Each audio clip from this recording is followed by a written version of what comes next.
In the spring of 1637, Dutch merchants gathered in taverns and trade halls to buy tulips. Not land, not gold, tulips. Prices for certain rare bulbs had skyrocketed to unimaginable heights. One variety sold for more than the price of a house. Gardeners became millionaires overnight. Brokers were taking out loans just to buy the next rare bloom. It was a frenzy, a floral gold rush, and then, within days, it collapsed. A single failed auction set off a panic. Sellers couldn't find buyers. Fortunes evaporated. Families were ruined. And all of it over flowers. We now call it tulip mania, one of the first speculative bubbles in economic history. But it's more than a quirky footnote. It's a warning. When the promise of fast gain takes over, wisdom gets silenced. This is the Path of Wisdom, where we look at ancient truths with fresh eyes. And today we're asking, what does it look like to live with diligence in a world obsessed with shortcuts? The book of Proverbs offers a very different blueprint than our hustle culture. While the world says, move fast, get ahead, cut corners, Scripture calls us to something slower and stronger. Proverbs 6 says, "Go to the ant, O sluggard, consider her ways and be wise." This wisdom doesn't sound flashy. It won't trend, but it builds a life of real substance. So in this episode, we're going to explore 3 surprising truths about wise living. How faithfulness often looks small, why integrity is more than a reputation, it's a reflection, and how real success grows slow, not overnight. Because at the end of the day, diligence isn't just about effort, it's about trust. And sometimes the most faithful thing you can do is take the next small step again.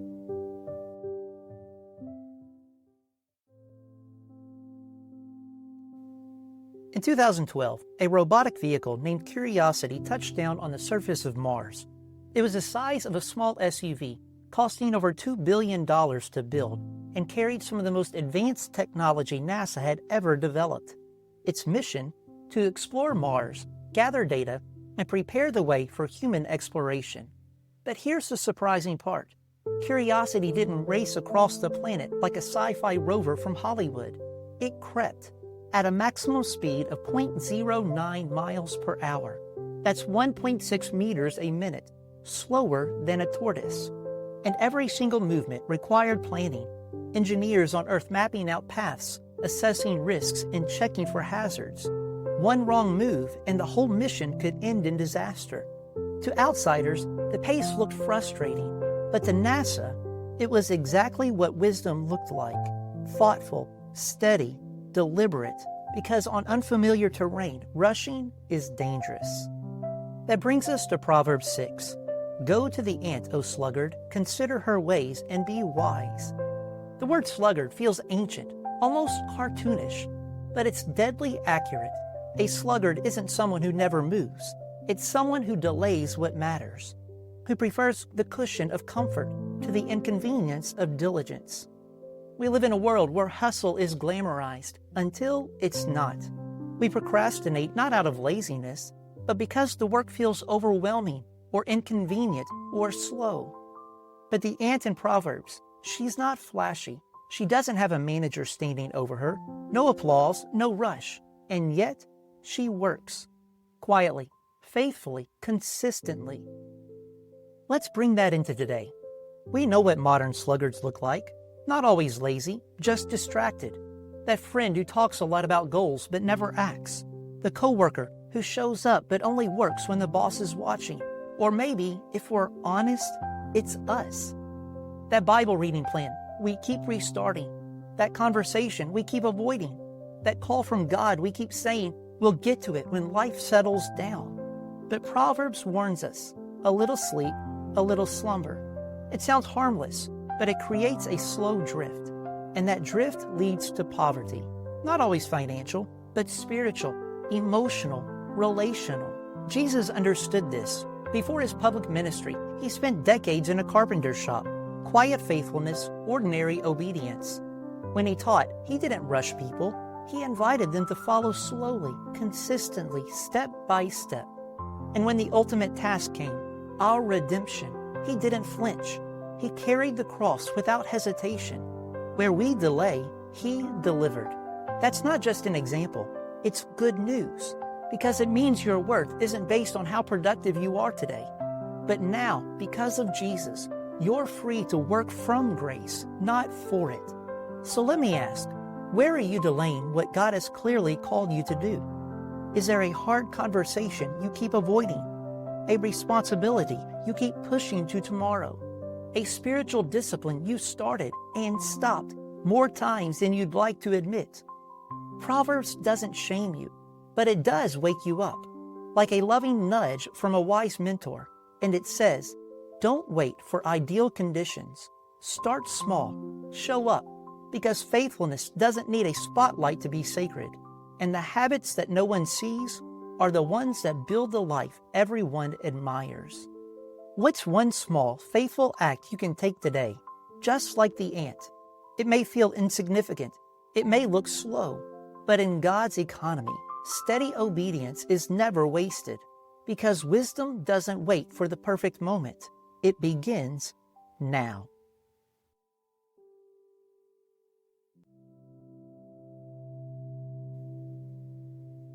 In 1971, the Washington Post found itself at the center of a storm. The New York Times had just published a series of classified documents known as the Pentagon Papers, leaked files that revealed the U.S. government had misled the public about the Vietnam War. But after the Times was legally barred from publishing more, the decision fell to another newsroom. Enter Katharine Graham, publisher of the Washington Post. She was relatively new to the role. The Post wasn't the powerhouse it would one day become, and the stakes couldn't have been higher. If she allowed her paper to print the documents, she risked lawsuits, government pressure, and even the collapse of the business her family had built. Lawyers warned her. Executives begged her to wait. The White House was watching. But Graham made the call. She published. And in doing so, she didn't just make headlines. She made history. Integrity isn't flashy. It rarely earns applause in the moment. And it almost always costs something. But Proverbs 11:1 says, "A false balance is an abomination to the Lord, but a just weight is His delight." In ancient Israel, that wasn't metaphor, it was literal. Merchants used physical weights on scales to buy and sell. Dishonest ones had two sets, one to cheat the customer, another to cheat the supplier. It was subtle, clever, quietly profitable, and God hated it. Why? Because dishonest scales distort more than prices. They distort relationships. They distort trust. They distort the image of a God who deals in truth, not trickery. Now, most of us aren't rigging scales or fixing weights, but how often do we fudge the numbers in ways we justify? It's just a small business expense. I'll round it up. Everyone else inflates their resume. I'll tweak a few things. No one will notice if I bend the truth just a little. We call it strategy. God calls it something else. He says, "I delight in a just weight," which means integrity isn't just about what you avoid. It's about what brings God joy. Let's revisit Katharine Graham. What made her decision remarkable wasn't that she published the Pentagon Papers. It was that she did it not for fame or clicks or revenge, but because she believed the truth mattered more than convenience. She later wrote that her greatest fear wasn't the lawsuit. It was betraying her own conscience. That's what integrity does. It makes the hard call before it's popular. It tells the truth, even when the cost is high. It values being right over being liked. And here's the thing. The world remembers people like her, not for being perfect, but for being principled. But let's bring it closer. Are your business dealings honest? Are your conversations free of spin and exaggeration? Are you the same person in private that you are in public? And before guilt sets in, remember this. The gospel offers more than a second chance. Jesus didn't just tell the truth, He was the truth. And when He went to the cross, He bore the weight of our dishonesty, the lies we've told, the corners we've cut, the deals we made in the dark. He didn't die just to forgive liars. He died to make us truth tellers. Because when you belong to the God of truth, you don't need manipulation to succeed. You have something better, favor. Reflection. Is there a small place in your life where your weights are off? Maybe no one else knows, but you do, and God sees. And He isn't angry. He's inviting you, not to perfection, but to alignment, to bring your scales to the light, to correct what's crooked, to walk in the freedom of a clean conscience. Because the path of wisdom, it's a path of honesty, and it's lighter than you think.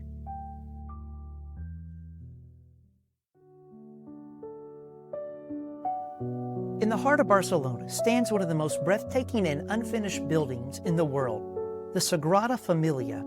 Its soaring spires and intricate stonework look like something out of a dream. Every curve, every column tells a story. It's a masterpiece of architecture, and yet, it's not done. Construction began in 1882. That's not a typo. More than 140 years later, they're still working. Its original architect, Antoni Gaudí, knew he wouldn't live to see it finished. And when he asked if the slow progress bothered him, he famously said, "My client is not in a hurry." He was speaking of God. Gaudí believed sacred work should be done with care, not speed. He poured his life into details few people would ever notice, because he believed the process itself was worship. Now listen to Proverbs 13:11. Wealth gained hastily will dwindle, but whoever gathers little by little will increase it. This isn't just about money. It's about everything in life that matters. Fast success is often shallow. Quick gain is often unstable. But wisdom builds slowly, faithfully, deliberately. And we don't like that. We want the shortcut, the overnight transformation, the viral moment. But God rarely works on a viral timeline. He works little by little. Let's be honest, there's something frustrating about that. We do the right thing. We make the wise choice. We sow good seed, and nothing seems to happen. You tithe, and the bills still stack up. You invest in your kids, and they push you away. You build a ministry, and the chairs stay empty. So you wonder, is this even working? Proverbs answers yes, because fruit doesn't come the day you plant the seed. It comes after the roots grow deep. Let's go back to the Sagrada Familia. During the Spanish Civil War, Gaudí's original plans were destroyed. Years of work were lost, and still they didn't quit. Generations of architects and artists stepped in to carry the vision forward. One sculptor worked on a single facade for 18 years, never once seeing the whole thing assembled. Why? Because when you believe the work matters, you keep going, even when progress is invisible. Jesus told stories about this kind of growth. He compared the kingdom of God to a mustard seed, the tiniest seed in the garden, but one that grows into a tree large enough to give shade. He talked about yeast and dough, silent, unseen, slow, and yet over time, it transforms the entire loaf. Jesus lived this too. He didn't launch a mega ministry overnight. He invested in 12 men. He taught in villages. He walked dusty roads. And when he went to the cross, it didn't look like success. It looked like failure. But 3 days later, that seed broke open, and the growth hasn't stopped since. So what does that mean for us? It means you don't have to build your life in a rush. You don't need to be an overnight success to be spiritually fruitful. God is not measuring your growth by your speed. He's measuring it by your faithfulness. Reflection. Where in your life have you grown impatient with the process? A habit you're trying to build? A prayer that feels unanswered? A relationship that's still messy? Here's the invitation. Don't quit. Don't dig up what you've planted just because it hasn't bloomed yet. Keep sowing. Keep watering. Keep showing up. Because the God who designed the seed also designed the season. And He promises, whoever gathers little by little will increase it. Not instantly, but eventually. And when it comes, you'll know it. It was worth the wait.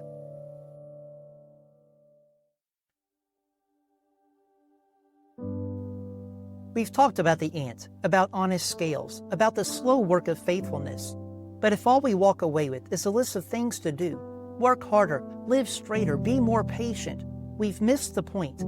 Because wisdom isn't just a pattern to follow, it's a person to know. Jesus didn't just speak Proverbs, He embodied them. For most of His earthly life, He wasn't preaching sermons, He was sanding wood. He worked with His hands in quiet obscurity. No crowds, no spotlight, just faithful labor in a carpenter's shop in Nazareth. And when His public ministry began, He didn't rush to gather fame. He walked slowly. He told stories. He healed one person at a time. And in his greatest act, our salvation, he didn't skip steps. He endured betrayal, humiliation, torture, and death on a cross. Why?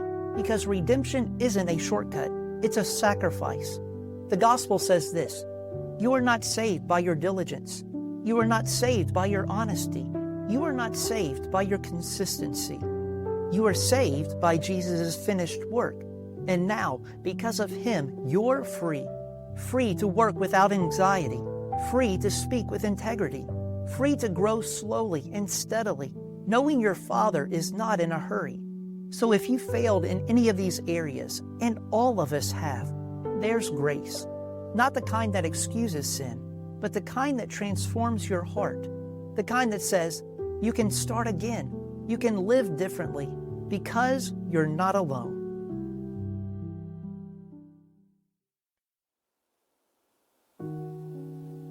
Let's recap. Wisdom doesn't rush. It doesn't cheat. It doesn't quit.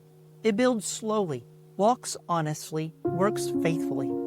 And all of that is possible, not because we're naturally diligent or naturally patient or naturally full of integrity, but because Christ has made us new. Proverbs gives us a blueprint, not to earn God's favor, but to express it, to live like people who've been redeemed. So let me ask you, where is God calling you to take the next faithful step? Where are you tempted to cut corners when He's asking you to walk in truth? Where are you growing weary and need to remember that slow is not the same as stuck? Go to the ant, consider her ways, and be wise. This week, take one quiet, faithful step. Work diligently, speak honestly, grow patiently, and do it all knowing God sees, God delights, and the blueprint still works. Thanks for walking the path of wisdom with me. Until next time, stay faithful, stay grounded, and let your life speak, even when your words are few.